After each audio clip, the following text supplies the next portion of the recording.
I'm happy that we get to talk about faith because I have something that I want to do called Does God Exist in Hip Hop? Where I want to talk to people of different faiths and really define hip hop and God and why Christian hip hop is such a bad word.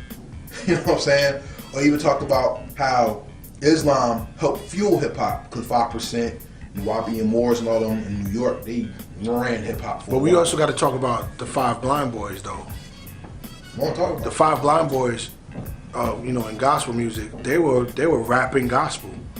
I mean, it was in the 50s, I believe, but they were actually rapping gospel. So, I mean, I understand the contribution that that Islam and especially really 5%ers did, you know, for hip hop. But you know, we got to include the Five Blind Boys also. Okay. You know, we'll put all that in there when the time is right for everybody to look for that. yeah, sure. But see, we can't not talk about this and then bring it back towards the music aspect. You are artists. So let's get into some of this music that you have. Tell us about the concept of John Cena and what was your plan with the song? Because you can't see John Cena, always do that hand like crap. Yeah. So tell me about the John Cena Well, record. what it is that like I had I just started learning how to lay hands on the sick, see him heal. I put out a YouTube playlist. It's on youtube.com, FireJaws 777. You can see that right there on behind his right shoulder. Yeah, right there, right? So when you go there, there's a playlist, there's a healing playlist or whatever, people getting healed. And on one of the videos, actually two, but one more prominent than the other, you can see Homeboy's leg. He got his leg, one leg is shorter than the other, and it just catches up to the other one just like that. And what happened was is I would show that video to certain people or whatever, Facebook or whatever, and I would think like jokers be like, oh snap, like a Def Comedy Jam audience, but instead the reaction is usually like, okay. Like they don't really know how to take it or whatever. And or some even told me, like if you see the video, some people even told me that I was pulling his leg out. When actually I didn't even, you know, I tapped it and that was it. I never touched his leg, I never, you know, pulled anything or nothing like that. So my whole, I guess, frustration with people not seeing what I'm seeing and you not seeing it, you don't believe it even though you see it. So it was like, all right, you're not seeing what I'm seeing when I'm not seeing because you're not seeing, you're not believing. I was like, all right, that makes it kind of a dope hook. So let me just, you know, kind of express kind of what, just touch on really what faith is and what it's supposed to be. You know, even, because that's what faith is. I mean, faith is kind of, sort of, but you have to see it before you see it in order to see it. So it works like that with a vision. When we were kids, we would put up, you know, pictures of cars on the wall because that's the kind of car we wanted to drive when we got older. You know, we saw it before we saw it. So it's the same thing here. And it was just really me expressing my frustration about, I'm trying to show you, you know, what we have access to. I'm trying to show you the gospel. So before, when I was, you know, heavily into the church or whatever, I was telling people the gospel and they wasn't hearing it. So I was, let me show them. But now I'm showing people the gospel and they're not seeing it. So that's where John Cena came from, because that's why you can't see this, because you're just not seeing. So that's where it came from. One of my songs that you made, I said my songs, by the way. Your songs. Exactly. Yeah. So whenever I like a song, We was grinding out in the studio that day. I remember that day. whenever there's a song that I hear that I really like, I take it a part of me. It's part of my essence. You know what I'm saying? That's why I like music so much. You know, some people like sports. Some people like drawing. I like music. You know what I'm saying? 'Cause it makes my mind move. And Juggernaut. Oh, wow. That's my. Tell me about Juggernaut. What? You said really? Wow. What? You pick tracks I didn't think about. See, all right. Juggernaut was part of a mixtape that me and the whole squad did. Myself, Ish, D Steel, who did the production on that track, and Sincere Israel. Big shout out to them dudes, man. Lyrical juggernauts, literally. So what happened was that song was actually supposed to be a cypher song. But that song is 64 bars. Like, I wrote 64 bars on that. But what I wanted them to do, and they didn't do it, is write 64 bar songs, and we were just gonna interweave them through the songs on the album. So it was like part of, everybody, we did songs together, and then we had solo songs. And then, but Juggernaut, it was supposed to be like, you don't stop. So it was gonna be like, we stop and let you have another song, and then we pick it up again, a song or two down the line. So everybody was supposed to have their own 64 bar set song, but it just turned out to be me. So I mean, it was really supposed to be a big cypher song, but that's the idea that I had. But the thing about this is the thing that makes me like your music more than a lot of other people who rap about Christ music. They suck, man. I can't even front. I shouldn't say people suck because it's not them. It's the delivery that makes me just be like, it could have been so much better. Like, shout out to Bizzle. Hold on. Let me stop this for a second, though. But just for a second, we all like hamburgers, but we don't like everybody's hamburger. You're right. You know what I'm saying? So, like, I like Burger King. Okay. That's a man's burger.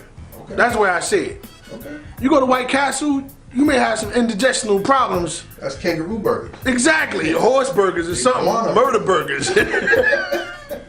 You know what I'm saying? So the fact of the matter is that it's the same way with music, man. Like, you got some people who they just don't do it for you for whatever reason, and that's totally fine. You are who you are. Nah, that's not what I mean. I don't mean people trying their best to make music and it's just not for me. I mean, it's people that really suck and because they put Jesus in it, now it's gospel music, so you can't say nothing about it. That's what I mean. Like, I'm not gonna say nobody's names. I won't do that. But still, like, you think God is like, oh, that's great, because he just put my name on it. All right. I don't. And I don't think he's doing that. I think he's like, man, you need to work on that a little bit better. And the reason why I'm saying what I'm saying is because there's an appreciation for people. Like you know how people say, Biggie said it best. No, Jay Electronica. He said, you put that energy in your music, but it's unfamiliar. I can't feel you. Something like that. That's what I mean. Like, some people would say I'm this, and then when they rhyme it, it's like, you're not that. Yeah. That's why I said I brought Bizzle up, because when Bizzle came out, he made sure he made his faith known. Yeah. He dissed Jay-Z, who was the top artist in the game, and ran with it. You know what I'm saying? Not saying that's what he needed to do, but he put his faith on the line and show you, this is my moral code. Going back to morality. Lavoisier. Yeah. I can't say I love his music because I don't have a lot of it. Yeah. But what I do have, it was truthful. Yeah. I heard that. When you rhyme, Brother Hiles rhymes. And I'm not saying everybody's dope, but you got something. I'm impressed that you know about Lavoisier. I really am. Yeah, I like I forgot the one you did, but I have it in my playlist in the crib. Like, people talk about Lecrae, mainstream. Kofi, one of our people, who's put me on Ish. Mm-hmm. And there's so many other people, Dre Scuffs. There's other people who rhyme about God, but they really put real talent in and show you that God is not cookie cutter, but he's also something that you love and you can show appreciation for in other ways. Yeah. As an artist, when you're grouped into that bubble, because I saw something like Christian rap is considered a bad word. With the church being a byproduct of government assistance and not faith-driven, it's money-driven, I think God gets a bad name. And that's why when people are being creative, God is a byproduct of, oh boy, instead of let me see what you're going to say. How do you combat that to always keep your faith? Well, your faith is relevant within your life, but how do you keep it fresh in your music? Like, people always want to consider Well, everybody makes songs about smoking weed. You can only talk about smoking weed so much, but then, I guess because it has a new beat is hot. How do you keep God fresh like that in your creative process? Well, I got to keep God fresh in my entire life, right? So like, Bruce Lee had said, I don't fear the guy who knows 10,000 kicks. I fear the guy who did one kick 10,000 times. And it seems like a small tangent, but I'm going there because there's so many facets of what we've learned or what the gospel actually is that you can spend a lot of time just on one facet, just on one particular thing. So the fact of the matter is that like when it comes to I have to magnify, I hate using that word because it's so Christianese, but I have to magnify and focus on God in my life, period. You know what I'm saying? Like I have to do that. And then making music from that perspective allows me to express just where I am at the time musically. Like right now for me, I'm in a transition mode when it comes to the craft. You know what I'm saying? Or conceptual subject matter. Because like right now, I've been finding out so much stuff about church history, about, you know, the Catholic Church, about church being tied to the government so much, you know, the power of God, you know, just so many things I'm finding out about. Those are the things that end up coming out through the music, like the freestyle I did here last week, right? In fact, I didn't even do that. The other freestyle I was thinking about doing, but the you know, I just start talking about our issues as a people and God's thoughts about those issues and God's perspective on those issues. And tomorrow I might be on something else. You know what I'm saying? But for now, you know, it's that type of, because listening to a lot of Christian rap, it can get repetitive. It's always, you know, boring. God changed me. You know what I'm saying? God did this for me. And one thing I do like about Lecrae, he's not really my favorite MC, but in Christian hip hop. But one thing I like about Lecrae is that he always has a lot of different subject matter and a lot of different topics. He's not making the same songs over and over and over again. True. And like which is not easy to do in Christianity. It isn't. Well, that goes to my point about smoking weed. Everybody can make a song about smoking weed, but I guess the beat makes it hot. And that's the thing. Perspective is what makes things alive. And everybody's perspective of God, especially in our culture, it sickens me. And the reason why is because if I went to a Mohammedite country or a Muslim country, which are two different things, or Islamic country, which are three different things, and I made fun of their patriarchs or their God, they will cut your head off. Yeah, it's a wrap. But here, you could use Christ in a joke, Moses in a joke, Noah in a joke, and it's disgusting. So it's like, how do people keep something at a high level when it gets trampled on so easily? Well, it was built to be trampled on. Like, all right, I'm gonna see if I can answer your question with a question. Why is it as a Christian hip hop artist, when the Catholic Church is the richest entity in the entire world, bar none, period, right? And they own the most land in the entire world, period, bar none. Why is it hard for a Christian hip hop artist to get on mainstream radio or mainstream anything? Why is it hard for a Christian hip hop artist? Why is it so easy to find garbage media just by tripping over it? They're giving it to you. Why is it so easy to find that and then so hard to find Christ hip hop when the Catholic Church basically owns everything? Man, that's the easiest question in the world to answer. Because they're a pagan entity. It's not Christianity. Exactly. So what I'm saying is, it's not. And they'll tell you. I mean, it's obvious. It's a pagan entity. They say it. Yeah. So the fact of the matter is that like when you have us in church, right, which is run by the state, right, which the Catholic Church is heavily involved is, right, organizing our Sundays, organizing our services, organizing, making sure our tax exempt status is whatever, as long as we follow the rules, blah, blah, blah. They got their hands not just all in it, it's in it. I told a dude the other day, it's, you know what the IHS stands for on the altars, right? In the Baptist church? It means Isis, Horeb, Set. Those are Egyptian gods. Those are Egyptian gods. So wait a minute, whoa, why do we have this here? You don't see no daggone pictures of Jesus and no Muhammad, in no mosque. You don't see that. You don't go into an atheist meetings or whatever and see anything over there. So why is it here?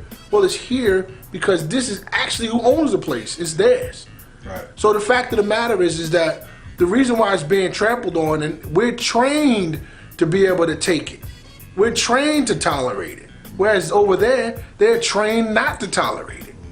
Yeah, I saw a cartoon where they taught Muslim children, like the guy's like a G.I. Joe cartoon, but the guy was a suicide bomber. And the cartoon taught the necessity of suicide bombing for faith instead of living in a lie. Wow. Which is deep. Wow. Yeah, and the kids, 3, 4 years old, watching, it's like Sesame Street. They had a Sesame Street suicide bomber skit. Wow. It was amazing. I saw that, I was like, wow, that's deep. And then one thing I will tell you, if you get the mind of a child, you get the mind of the society. Just like they market to children, and you pay your money, you give it to a child, they will make it. And that gets me going to one of my favorite FireJaws songs, Make 'Em Pay. Because the title means so much, but what does the song mean? The song, the story behind that song is that it means something else to me now than it did then. The reason why I got involved in Christianity and going to church and stuff like that back then is because I got tired of losing. Like, a lot of things stuff didn't work out right. Like I said earlier, I was supposed to have been on, and like I said, touring with Wu-Tang Clan right now, and back off. Why is it that in this goal, this endeavor, I'm putting my mind to, like I was told to do, I'm putting my heart in this thing, I'm working hard. If I'm doing all of these things, then why isn't it panned out? What's going on? How come it's not working for me? And the song Make 'Em Pay was about, well, it must be the devil, right? And I'm focused on him. So everything that he's stolen from me, I'm gonna make him pay. Now in the climate of reparations, it has a different meaning now. In the climate of, understanding who we are as a people and who we are as a church, and in terms of reparations, it has a different meaning now. Yeah, make him pay. Make them pay, man. You got to. Shoot, we believe, I believe as, that we're Hebrew Israelites, and a lot of the transatlantic slave trade was, the doing of our forefathers, not listening and following Yah